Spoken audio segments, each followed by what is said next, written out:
I'm Al Hallstrom. I've been around for a lot of years, so some of you may recognize me. I was born on the White Earth Indian Reservation in northern Minnesota, and could have been an Indian, but my mother felt that being an Indian wasn't the right thing, so she didn't put me on the rolls. But moved out west during the war, where my mother worked in the shipyards down in Vancouver, and so I've been basically a Westerner ever since. I actually went to the University of Washington as an undergraduate, and then to Brown University for graduate school. I got my degree, my PhD in mathematics, and was offered a position in the University of Washington mathematics department, which I took. And my connection with biostat was at first basically based on sports. The mathematics department and the biostatistics department had some jocks who got together to play particularly softball, but other sports as well. And in that regard, I met Dick Cronmall, who encouraged me to come down to the biostat department and sit in on some of their courses. He thought I would find them interesting. This happened after I was assigned to teach a statistics course and expressed my interest in the subject, having sort of been exposed to it for the first time as a teacher. So I did. I went down and sat in on classes in the biostat department for a year or two, and then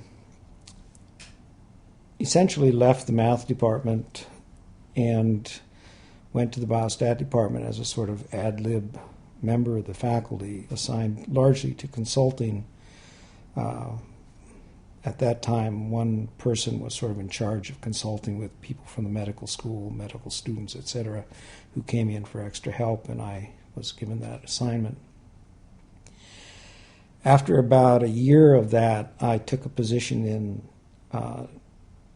Turkey, ostensibly to set up a program a master's degree program in statistics at Boğaziçi University. This was a 3-year appointment. Interestingly, when I got there, they no longer were interested in setting up a master's program because all of the students who had wanted a master's degree were in jail. Political jailings were quite common in those days, and so I let it be known that I was probably not going to stay for 3 years. My first sort of real connection with Donovan Thompson was actually a phone call in Turkey, and at that time, phone calls were not easy to carry on between Turkey and the U.S. Was a phone call in which he said, Al, we'd like you to come back. We've got a job for you. And I said, okay, what's it about? Click. That was the end of the conversation. The phone line went dead. I just knew Donovan well enough to believe that it was for real and that I should tell him I would be leaving at the end of the year and come back here. So that's what I did. And that's essentially how I became a member of the Department of Biostatistics. The job he had was working on a research project called Seattle Heart Watch, and it was largely connected with the Medic One program, which is the stellar program that Seattle has for developed by Dr. Cobb to resuscitate cardiac arrest victims. And so that has sort of been the backbone of my applied work. And in a way, I'm almost more closely connected with that group than with the Department of Biostatistics. I always reflect back sort of nowadays on the fact that Pat Wall was a student there when I was first there. And I'm really happy she's our dean now. I think she's the best dean we've ever had. And I guess I think Donovan Thompson is probably the best chairman we ever had. Of course, he was sort of the person who mentored me, if you can say mentoring, was part of the process in those days.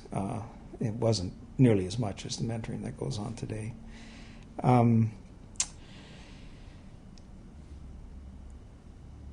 Sort of another sort of interesting story with Donovan relates to the fact that I was born on the White Earth Indian Reservation and could technically have been classified as an Indian.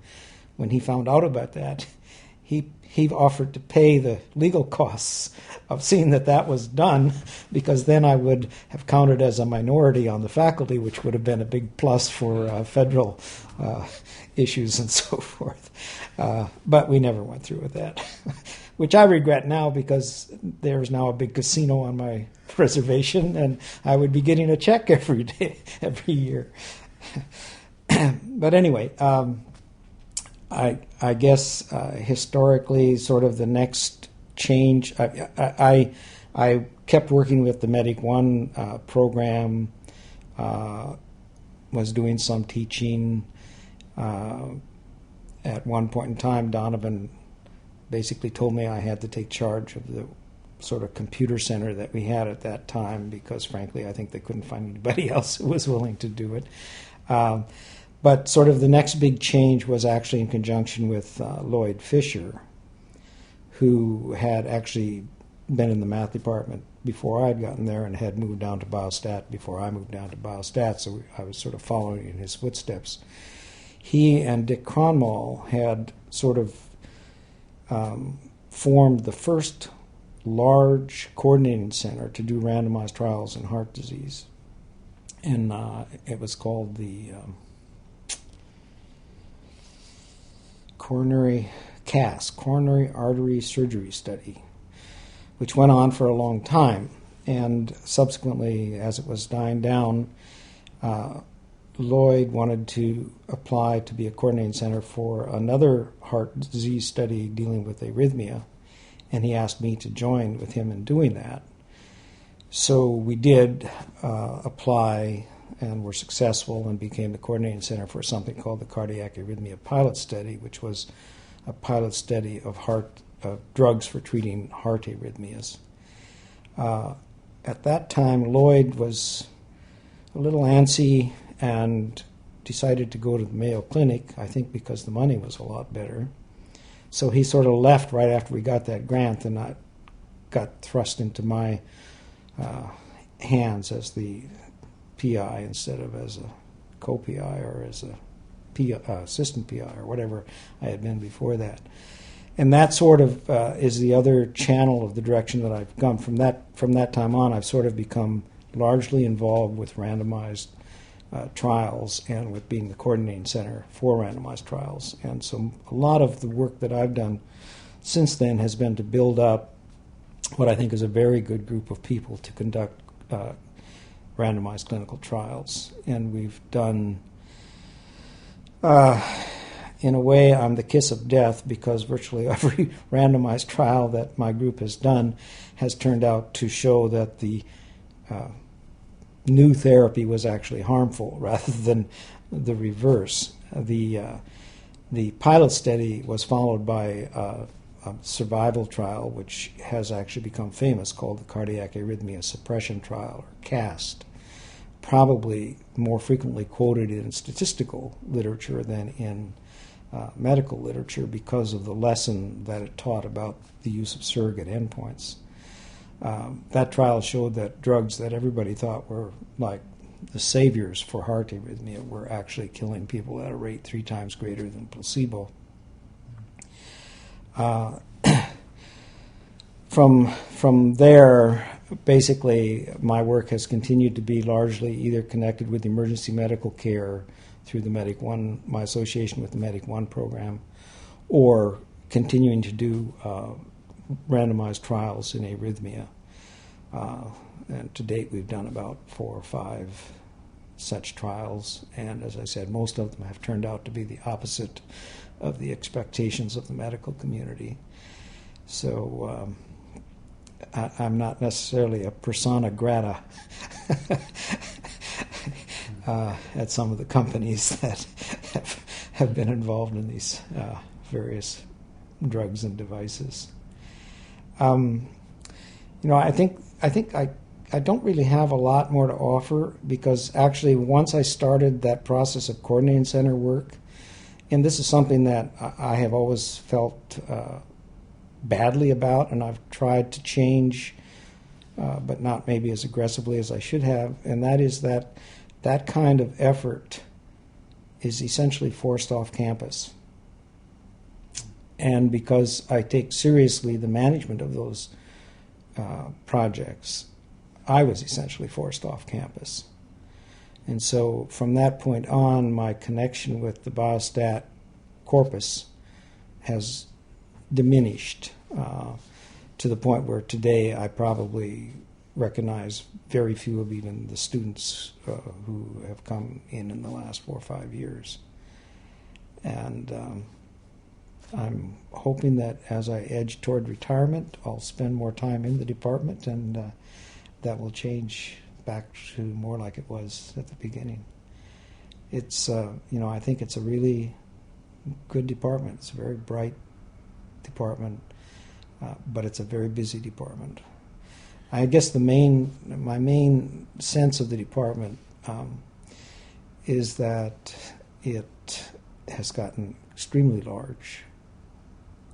I think we now have a chair who's very interested in making it more cohesive and interactive than it was for a while. Well, I wonder if I could get you to just muse a bit more on Donovan, especially since we can interview him. Maybe there are some stories or some memories or what you thought were some of his significant contributions. I know from talking to people like Betty Gilson, she identified him as one of the elements that provided cohesion to the first the department and then the school. That she felt that biostatistics was something that kind of pulled the whole thing together. And I just wondered whether you had any additional memories or anecdotes or anything about Donovan that you could pass on. I really don't. I mean, he ran nice faculty meetings. They were interesting. He kept us informed. I think he worked hard to bring people into the loop. I always felt like I belonged, and what I had to say was useful and valuable when he was chairing the meetings. I just think he was a person who sort of did what you just said. He got people to work together. I think he was probably pretty instrumental in bringing on talented people, which makes me a little surprised that I'm there at all. But I think, yes, he was pretty instrumental, I think, in bringing people like Dick Conmall, Ross Prentice, and so forth into the department. And these are stellar people who have made a major impact on where the department is today. And, of course, he got some good students. Pat Wall has turned out to be an amazing asset. Hasn't she ever? And I think you mentioned the current chair, Bruce Weir. Bruce Weir strikes me as being somewhat in Donovan's mode, and I think I think he is working to try and bring more cohesion to a department, and it's much more difficult than when Donovan was chair, because the department must be 4 times as large at least.